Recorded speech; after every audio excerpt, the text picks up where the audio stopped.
Hey everybody, it's Binti Mark and I am back with another video. I'd like to start with featuring today's dress of the day. If you have not yet had a chance to visit www.themodestfitting.com, please do so and sign up for my newsletter so you can be notified when I drop my first collection. But without further ado, let's get into today's video. So I started reading this new book called Fascinating Womanhood, and I wanted to take a couple of minutes or so, probably more than a couple, to just review some of the things that the book was talking about. This isn't quite as formal as a book review as the first book review I did.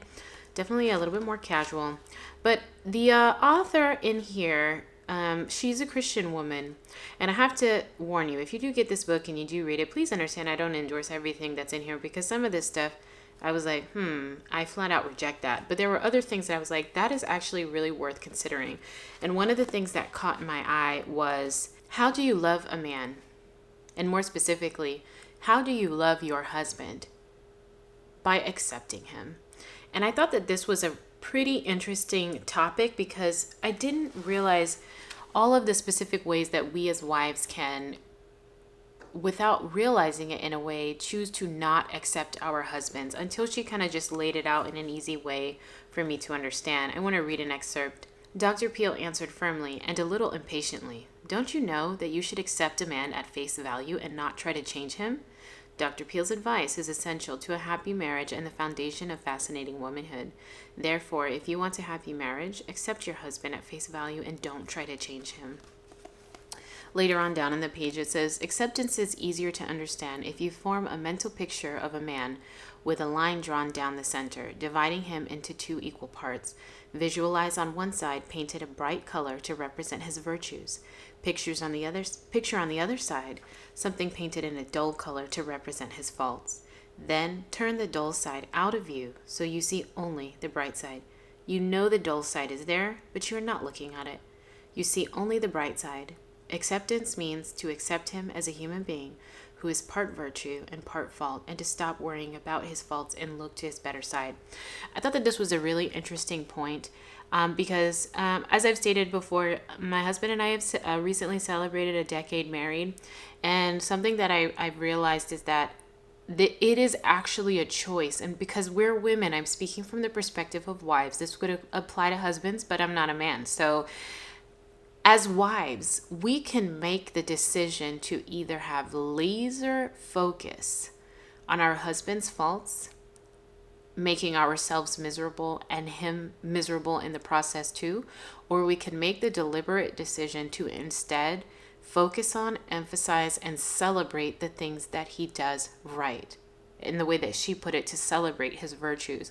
That is a real decision that we make. I don't think that many of us, and I'll speak for myself, I didn't realize that when I was just constantly going through the list of things that my husband does quote unquote wrong or doesn't do them the way that I would like to, I was actively making a decision to meditate on that. And I have learned in more recent years to make active decisions to meditate on the things that I appreciate about him.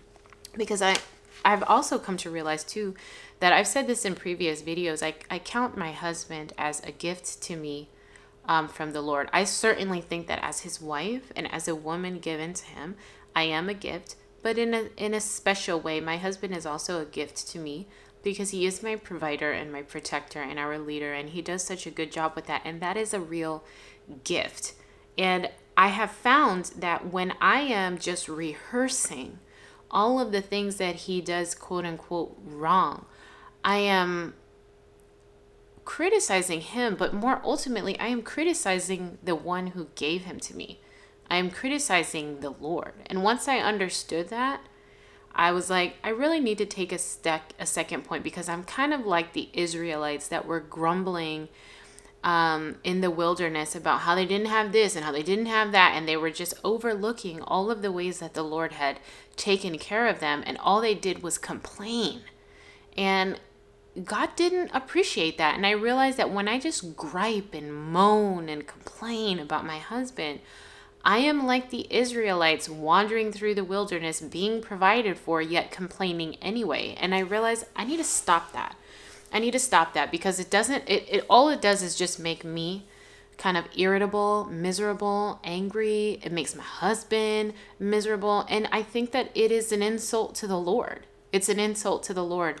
I also like that she pointed out that when you're considering your husband, think about him in two sides. One side is virtues, the other side is faults, and you fold the fault side down so it's out of view. And she said, it's not that you don't know that the faults are there, you're just choosing to not focus on them. I also don't advocate this kind of like blissful denial of real problems and character flaws. We ought to recognize where our husbands fall short and maybe take a mental note, but we don't recognize it and take note for the purposes of griping about it or focusing on it. We take note of it so that we can go to our Father in prayer. I think that there's something to be said about approaching a husband once about something that you see that's problematic, approaching twice, maybe even 3 times. But after that, we're getting into the arena of nagging as a way of manipulating and controlling. And that's inappropriate, I think, for a wife in general, but certainly inappropriate for a Christian wife. So we as wives, yes, we have the duty to let our husbands know when we recognize or identify a blind spot. But after he's been made aware of it, you have to let the decision to either change or remain the same rest in his hands. It's not our call to shape and form our husbands into better men. That is the lane that's reserved for the Lord. And so I like how she pointed out, yep, recognize that the faults are there. Just choose to not focus on them and instead keep your eyes, and I would say your heart and the meditation of your heart on where he is excelling and where he is serving the family well. I thought that was really cool. She actually lists out some areas in which are pretty typical for wives to choose to not accept about their husbands. And as I go through this list, I want you to listen out and consider, does any of this apply to you? And if so, is this something that you would be open to trying to make better, instead of it being something that you, even if you don't let the words come out of your mouth, if it's just something that you let your heart meditate on and you inwardly are complaining and criticizing your husband, could you consider letting it go? But let's go into her list. She said, what faults do men have that women try to change? First and foremost, personal habits. Examples of these would be poor eating habits, bad table manners, neglect of personal appearance, could be the way he dresses. Poor spelling and grammar, bad temper, depressed moves, he's untidy, leaving things around the house. Anyone else deal with a husband who leaves socks and things on the floor? Lack of courtesy. Those are just some examples. Number 2, how they spend their time. Women sometimes complain that their husbands spend too much time watching TV, too much time playing video games, too much time in the bathroom, napping in the middle of the day. They don't spend enough time with the children. They spend too much time at sporting events. These are examples of ways that wives can try to control and direct how their husbands spend their time. And unfortunately, some of this I really relate to. Number 3, duties. Maybe he's not a handy guy in the house. I had a friend of mine who, I think that it was fair that she was venting to me, and that's totally fine. And I don't think that she disrespected her husband about that. So she was not in the wrong here, but she used to get quite upset about the fact that her husband wasn't a handyman, that when there were small repairs that needed to be done in the house, he ultimately was just ill-equipped to address them, and she found herself kind of trying to fill that space. And she would oftentimes get upset about that. And that's one of the things listed here. Neglect for home duties such as small repairs, yard work, that's a popular one, painting, fixing, not serving in the church. You consider him to be lazy and irresponsible. Does any of this starting to ring a bell? Does any of it sound familiar? Just keep asking yourself that as we're going through the list. Number 4, social behavior. You consider him to brag too much. He talks too much. He talks too little. He's careless in conversation. He's loud in conversation.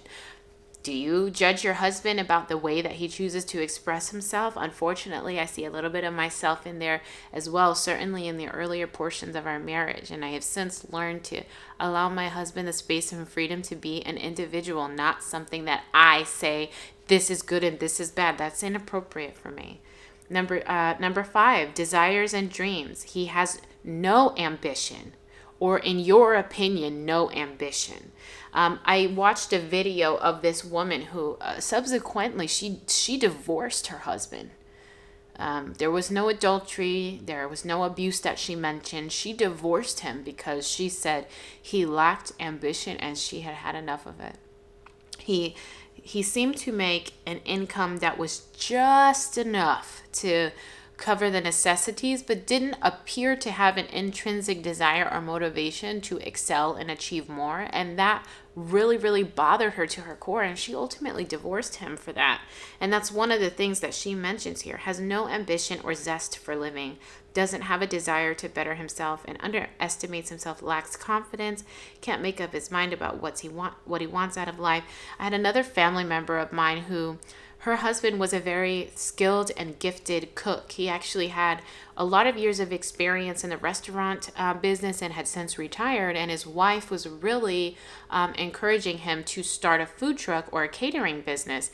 But then her encouragement started to feel like pressure and urging and directions. And when he chose to ultimately not go that route and just stayed satisfied to be kind of a home cook who cooked for the family and extended family at events, she got really upset about that. And I think she got upset about it because it was like he lacked confidence. He lacked ambition in ways that she felt he should have had them. And I think that when we're the woman in that position, we don't actually see what's wrong with it. When it's like you can't see the forest for the trees, you're so close up in the situation that you can't see what's wrong with you trying to push a man. Even if in your mind you're pushing him to be better, you're still pushing him.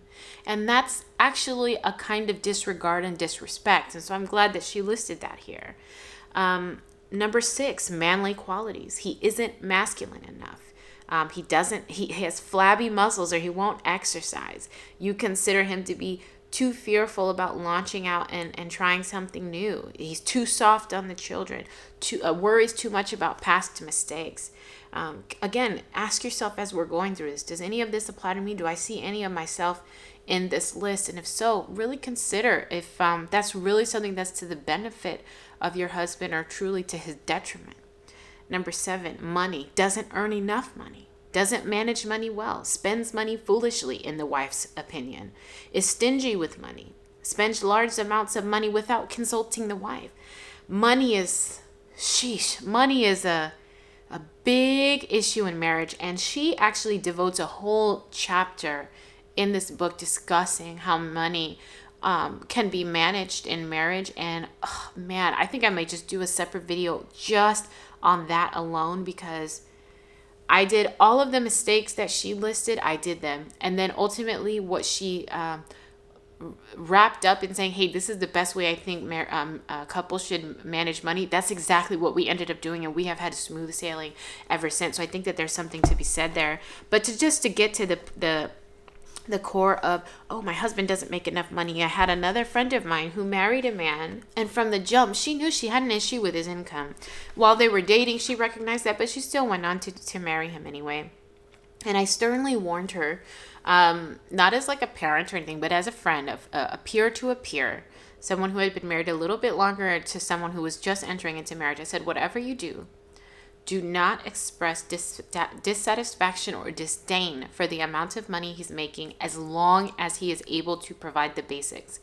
I feel if a man is able to provide food, shelter, clothing, medical care for his family, then he is seeing to his responsibilities. Anything above and beyond that would just be extras, but it's not what's required of him as a man. So even if he's making a little bit of money, if he's doing that, do your absolute best to not express dissatisfaction with his income, because it will be crushing to him. It will not drive him to want to do better. It will crush what confidence he does have, which would be debilitating to him, to you as his wife, and children, the family as a whole. So if anything, let all of your words, especially as it relates to money, as that's such a sensitive area for most men, as long as he's able to meet the needs of the family, be an encourager to him. Say positive things. Thank him for his service to the family. Thank him for his time in working hard and dealing with the stressful work environment, especially if he does manual labor that might be physically taxing. make sure that you're really vocal about thanking him. Just do your best to not complain about him not making enough. That hurts men so deeply. And really, I'm not speaking about men in general. I'm talking about your husband, my husband, the one that we love, that we've tethered ourselves to as a life partner. We don't want to cripple our life partners. We don't want to cripple our spouses. Number 9, religion. Won't attend church, won't listen to religious ideas, isn't interested in religion, takes the children to different places, about how there are certain things that a Christian woman, when considering a man for marriage, should never compromise on. And I think if I remember the list correctly, the list can be as extensive as you need it to be, but at a basic level, the man that you marry must be a Christian. He must be able to provide, and he must be able to lead spiritually. That piece about him being a Christian, if you neglect that, you put yourself in a position to be one of the wives who will have to hold her tongue and not criticize her husband for not being involved with the church. That's why these kinds of things are to be considered beforehand. He should have a robust church involvement. He should have a robust personal life with the Lord long before you come into the picture. Because if you marry him with those things absent, please understand he's not going to change. If he was an unbelieving, non-church attending man before you met him, he will be that same man after you put your wedding rings on. And you will not actually have grounds to criticize him, since he made this very clear to you from the get-go. And even I have a friend of mine who was in a different situation. She married a man who he professed to be a Christian. And he was in church. There were people that could vouch for him. They got married. And several years into their marriage, probably like 6, 7, 8 years in, his grandmother died tragically. And I think that death was so traumatic for him that it caused him to start questioning his faith. And what that hardship and trauma revealed is that he wasn't actually a Christian. He was someone who was in the habit of being a churchgoer, and he liked to rub elbows with other people in the faith, but he didn't have a personal conviction. And it was that fire by trial of losing someone very important to him that caused that to bubble up to the surface, such that she learned and he learned that he wasn't a Christian. And so she kind of went through a hardship and like, okay, my husband, I believed he was a Christian this whole time, and now we come to find out he's not. He refused to go to church, and she had to learn how to be someone who accepted her husband as an unbeliever while still praying for him, while still always extending the invitation, hey, I'm going to church, would you like to come with? But she had to learn how to not pressure, how to not push, how to not criticize. Ultimately, she had to just accept her husband's unbelief and pray to the Lord in the background, Lord, would you save him? Would you bring him back home?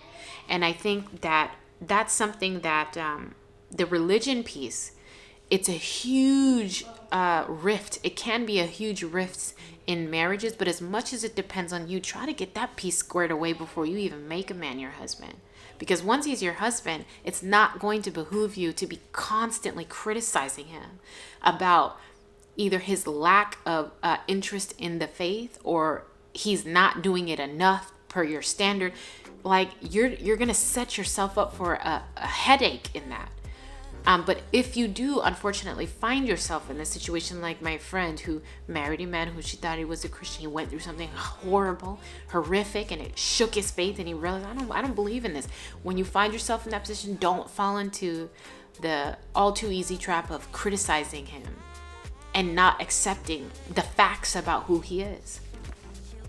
Later on in the chapter, she went into detail about what are some of the reasons that women want to change their husbands. And I thought that this was also a really good section that's probably really relatable to a lot of us. She said, number one, for your own good. You may try to change your husband because his faults get on your nerves. They create distressing problems or deprive you of some of the things you want or you feel you deserve. If he would only change, you may say your life would be better, happier, easier.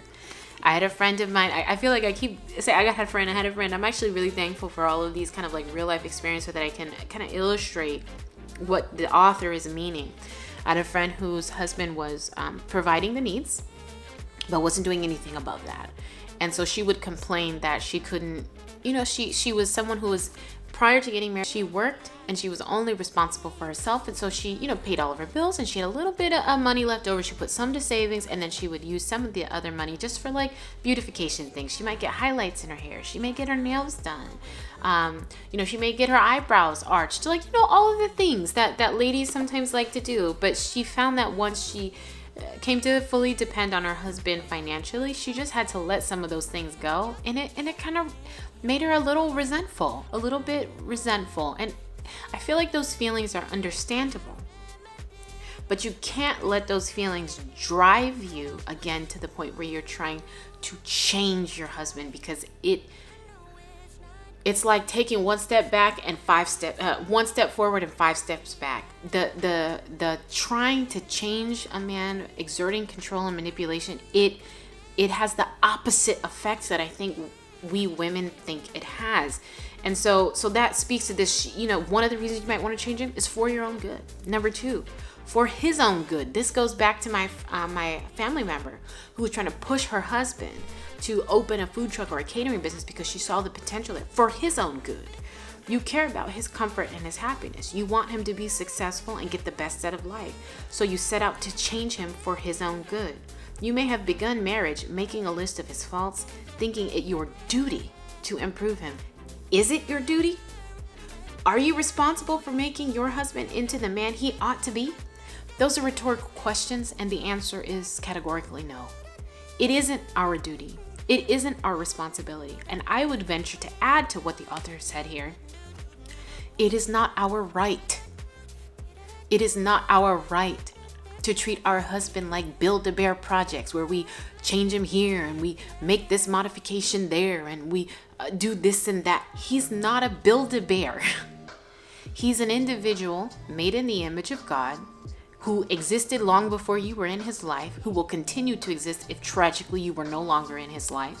He doesn't belong to you in that sense, such that you could mold and shape him into a man that is ultimately pleasing and satisfactory to you. I think that we as women don't think about it like that, but when I say it with just that plainness, you can understand the entitlement and even the bit of arrogance that it underlies a woman who tries to control, shape, and change a man. We don't feel that that's what we're doing, but it is what we're doing, and it has devastating effects on our husbands. She said, and then she went on to say, here are some of the reasons that you shouldn't try to change your husband, because these are some potential outcomes. The first one is that it creates discord. Even though you set out to remake your husband with the best of intention, it can create problems with serious consequences. No matter how carefully worded your suggestion, he will likely respond with resistance, resentments, and anger. If you pressure him to change, you can awaken the monster in him that enrages his feelings. This can lead to conflict and serious arguments. Another problem is in regard to his feeling of security. A man expects his wife to be the one secure haven where he can relax, be himself, and feel secure. The realization that you are dissatisfied with him threatens his feeling of security, just as you would feel insecure if you felt he didn't love you. This can unhinge him, destroying hope and incentive to strive. I thought that was beautifully worded. It's beautifully worded. So again, as a woman I'm a young woman of 32. I've been married for 10 years, and I have 2 children, and my husband is our provider. And I stated in my video, I think it was like, I can't believe she's a housewife, that video. I talked about how, as someone who previously worked in corporate America, I fully recognize and understand how protected I am by being given the opportunity to work within the walls of my home. I understand the privilege that I am being given by making my primary duty the service of my husband, my children, and my home. That's not lost on me, because I know what is out there, and I know what my husband deals with on a day-to-day basis. He is in the corporate world. There's a lot of sabotage, lying, backstabbing, conniving, deceitfulness. There's a lot of that, and it's taxing. That's taxing on a man. And I think she explains later on in the book, I'll probably do a piece on that section as well, but she was describing how when a man comes home to his wife, he's hoping to come to a haven because the rest of the world is not his friend. I think the Bible says when it's cursing Adam, it says like, by the sweat of your brow you will eat bread, and it's depicting an image of backbreaking work, hardship, difficulty. All of those things are the things our husbands face when they go out into the world. So when they come back to home, they're looking for a reprieve from that. So if they deal with all that criticism and breaking you down out in the world and come home to their wife, the woman that they've chosen, who also expresses dissatisfaction, whether it be about the socks or how much money or he doesn't go to church, whatever, that breaks him in a way, because the one place that he's hoping, I can come here and experience peace, calm, reprieve, that is taken away from him. That's why it's important for us to try to do as much as we can to accept our husbands and not be a voice of criticism and disapproval, because one, it brings conflict and it breaks his spirit to want to keep working and striving and trying to succeed and excel more. Number 2, she says that when a wife refuses to accept her husband, in addition to causing conflict, it also cools his feelings for his wife. What does she mean by that? To just put it plainly, he loses those affectionate feelings of love. It doesn't mean that it gets replaced with hatred. I don't think that that's what she's saying. I don't think it's taking it that far. But if you looked at love as a thermometer, it just decreases the temperature. And that's not an effect that you want to have on your husband. You don't want to cool his affection and love for you. And that lack of acceptance, said another way, criticism and disapproval, does just that. It cools his affection for you, which can open up opportunity for other disastrous things to happen in your marriage. Number 3, another reason why wives should avoid not accepting their husbands is that in addition to the conflict, in addition to cooling his emotions for you, it may, number 3, cause rebellion. I'm just going to read the excerpt and then we'll talk about it. Pressing a man to change can bring out a streak of rebellion in him. This is due to his effort to preserve his freedom to be himself. For example, my son, I'm assuming her adult son, my adult son sometimes says to me, "Mother, do not tell me what to do or I won't do it." This shows how men feel about their precious freedom and how they will sometimes reject the very thing they want rather than being pressured into it. So if you haven't, okay, this is an area that I want my people who have been married for a while now, if you've been married for 10 or more years, please chime in the comment section below if you understand this to be true. I had an older lady tell me, she's I think just past 40, and her husband I think is like in his late 30s, like so maybe like 41 and 39. They've been married for a while, and I remember I was talking with her about some problems we were having in our marriage, and she said, "Joyce, what it sounds like to me is that your issue is that you are married to a real man. And a real man is not going to be ruled by a woman." And that hit me like a ton of bricks, and it immediately came to my mind when I was reading this excerpt. When she says, don't go down the path of expressing criticism, disapproval, and an ultimate lack of acceptance for your husband because it may cause rebellion, she's telling the truth. A real man is not going to allow himself to be a pushover to the woman he has chosen. He's just not going to do it. A real man is not going to do that. Men with their sense of manhood and integrity and dignity intact, just have this innate desire and need to not be subdued and walked over. And so when and I think that this speaks to the curse, does it not? In Genesis it says, to the wife your desire will be for your husband. Some interpret that to mean your desire to control will be over your husband, and he will what? He will rule over you. I'm not going to get into whether you agree with it or not. I'm not going to get into whether you like that verse or not. It's the truth. A real man is not going to be ruled by his wife. It insults his sense of manhood.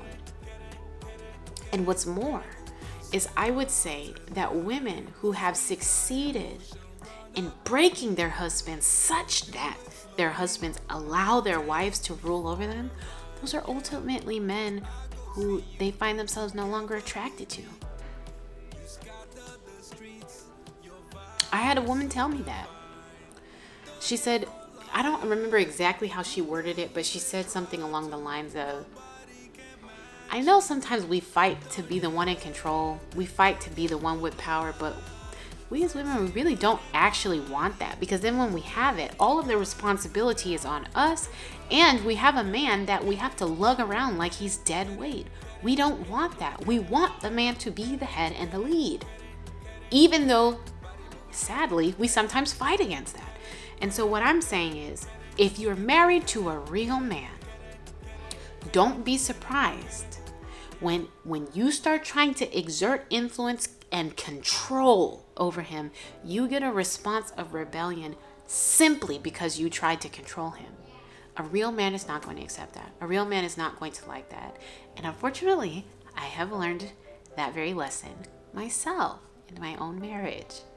I have learned that trying to exert influence and control over my husband only causes it to backfire. My husband much better, and I would say husbands in general, respond much better to when their wives say, hey, would you consider this? I would really like it if, as opposed to, you will do this. It doesn't work well. It doesn't work well. Okay, and so that concludes my review so far. Now, this is going to be part one of a two-part, I don't want to call it a series, but two-part video. The next thing that I'm going to go over is things that a wife should not accept from her husband. I think she did a really good job outlining those things. So we're going to take some time to review what she has to say, and I'll give my thoughts, and I'll invite you guys to give your thoughts as well. But as always, thank you guys for tuning in, and I will see you next time.